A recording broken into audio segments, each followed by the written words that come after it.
Crémone, patrie de Stradivarius, paradis des luthiers du monde entier. Patrie de Stradivarius, de Guarnerie, la ville italienne de Crémone est devenue un laboratoire pour des luthiers venus du monde entier. Travaillant dans la tradition des grands maîtres, ils tentent de résister malgré un marché de plus en plus réduit et une vive concurrence chinoise. Dans cette bourgade du nord de l'Italie, on compte 160 ateliers de lutherie pour 70 000 habitants. Situé au fond d'une cour fleurie, où travaille aussi un japonais, celui de Stefano Cogna n'a pas changé depuis des décennies. Ce Hongrois d'origine, âgé de 74 ans, est l'un des doyens des luthiers crémonais.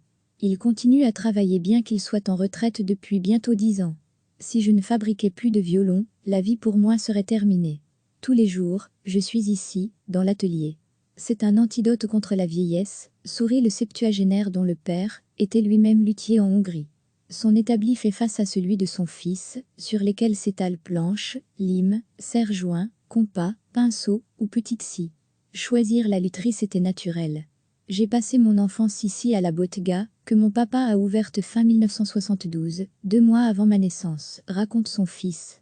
Je jouais avec le bois, les musiciens venaient acheter leurs violons et jouaient, cela a toujours été une ambiance particulière, qui me plaisait énormément, poursuit celui qui, dès 7-8 ans, a commencé à toucher les outils. Comme pour son père, la passion est chevillée à l'âme. Les instruments sont un peu comme des enfants, ils vivent grâce à l'énergie que nous leur donnons, c'est une partie de nous qui continuera à vivre après notre mort. La majorité des luthiers de Crémone sont aussi étrangers. Beaucoup sont venus étudier à l'école internationale de lutherie et sont restés. L'école est née en 1938. Les premiers enseignants étaient des étrangers et les élèves viennent du monde entier. Il y a ce dicton qui dit « Personne n'est prophète en son pays ». Et c'est vrai que nous, les luthiers crémonais, sommes vraiment peu. Il y a environ 30% d'Italiens et 10% de Crémonais, sourit Marco Noli, 55 ans, qui appartient à cette espèce rare. Bénédicte Friedemann, une Française de 45 ans, vit depuis une vingtaine d'années, dans le berceau de la lutherie.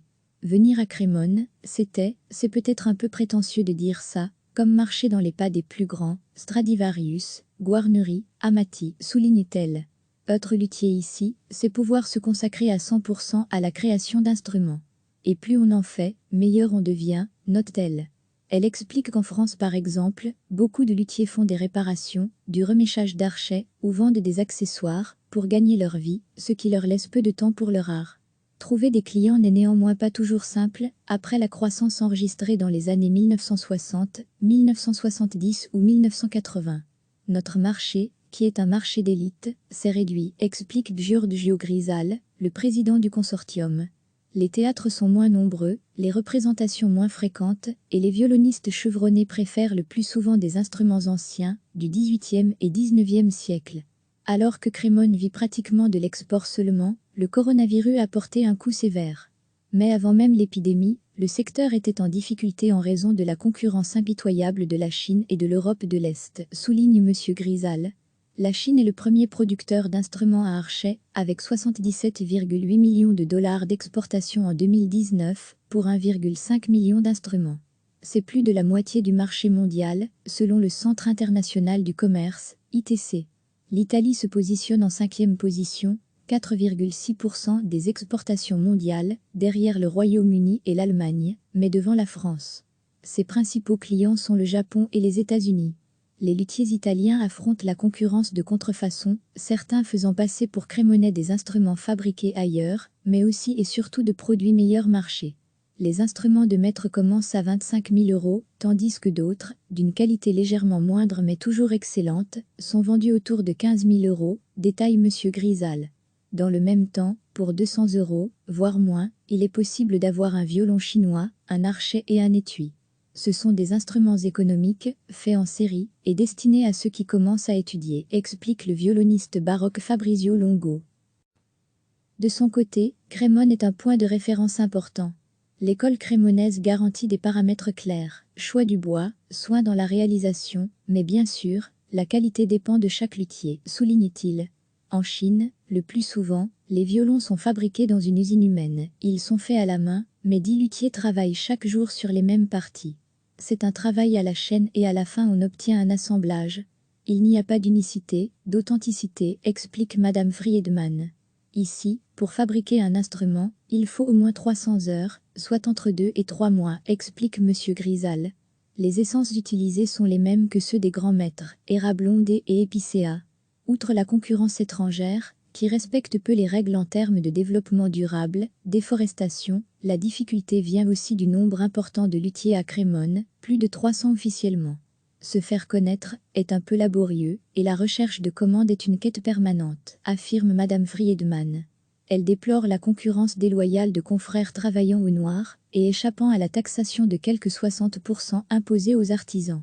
Mais en même temps ce grand nombre crée une émulation, et quand on me demande quel est le plus bel instrument que j'ai fabriqué, pour moi c'est toujours le prochain.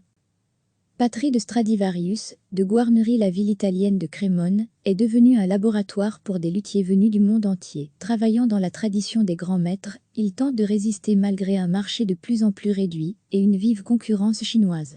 Dans cette bourgade du nord de l'Italie, on compte 160 ateliers de lutherie pour 70 000 habitants. Situé au fond d'une cour fleurie, où travaille aussi un japonais, celui de Stefano Cogna n'a pas changé depuis des décennies. Ce Hongrois d'origine, âgé de 74 ans, est l'un des doyens des luthiers crémonais.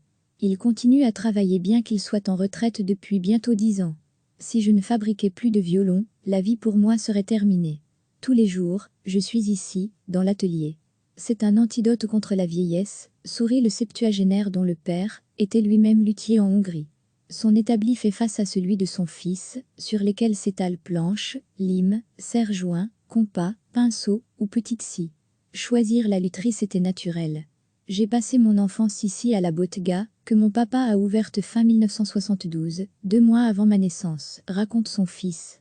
Je jouais avec le bois, les musiciens venaient acheter leurs violons et jouaient, cela a toujours été une ambiance particulière, qui me plaisait énormément, poursuit celui qui, dès 7-8 ans, a commencé à toucher les outils. Comme pour son père, la passion est chevillée à l'âme. Les instruments sont un peu comme des enfants, ils vivent grâce à l'énergie que nous leur donnons, c'est une partie de nous qui continuera à vivre après notre mort. La majorité des luthiers de Crémone sont aussi étrangers. Beaucoup sont venus étudier à l'école internationale de lutherie et sont restés. L'école est née en 1938. Les premiers enseignants étaient des étrangers et les élèves viennent du monde entier. Il y a ce dicton qui dit « Personne n'est prophète en son pays ». Et c'est vrai que nous, les luthiers crémonais, sommes vraiment peu. Il y a environ 30% d'Italiens et 10% de Crémonais, sourit Marco Noli, 55 ans, qui appartient à cette espèce rare. Bénédicte Friedman, une Française de 45 ans, vit depuis une vingtaine d'années, dans le berceau de la lutherie. Venir à Crémone, c'est peut-être un peu prétentieux de dire ça, comme marcher dans les pas des plus grands, Stradivarius, Guarnery, Amati, souligne-t-elle. Être luthier ici, c'est pouvoir se consacrer à 100% à la création d'instruments. Et plus on en fait, meilleur on devient, note-t-elle. Elle explique qu'en France par exemple, beaucoup de luthiers font des réparations, du reméchage d'archets ou vendent des accessoires pour gagner leur vie, ce qui leur laisse peu de temps pour leur art. Trouver des clients n'est néanmoins pas toujours simple, après la croissance enregistrée dans les années 1960, 1970 ou 1980. Notre marché, qui est un marché d'élite, s'est réduit, explique Giorgio Grisal, le président du consortium. Les théâtres sont moins nombreux, les représentations moins fréquentes, et les violonistes chevronnés préfèrent le plus souvent des instruments anciens, du XVIIIe et XIXe siècle. Alors que Crémone vit pratiquement de l'export seulement, le coronavirus a porté un coup sévère. Mais avant même l'épidémie, le secteur était en difficulté en raison de la concurrence impitoyable de la Chine et de l'Europe de l'Est, souligne M. Grisal. La Chine est le premier producteur d'instruments à archet, avec 77,8 millions de dollars d'exportation en 2019, pour 1,5 million d'instruments.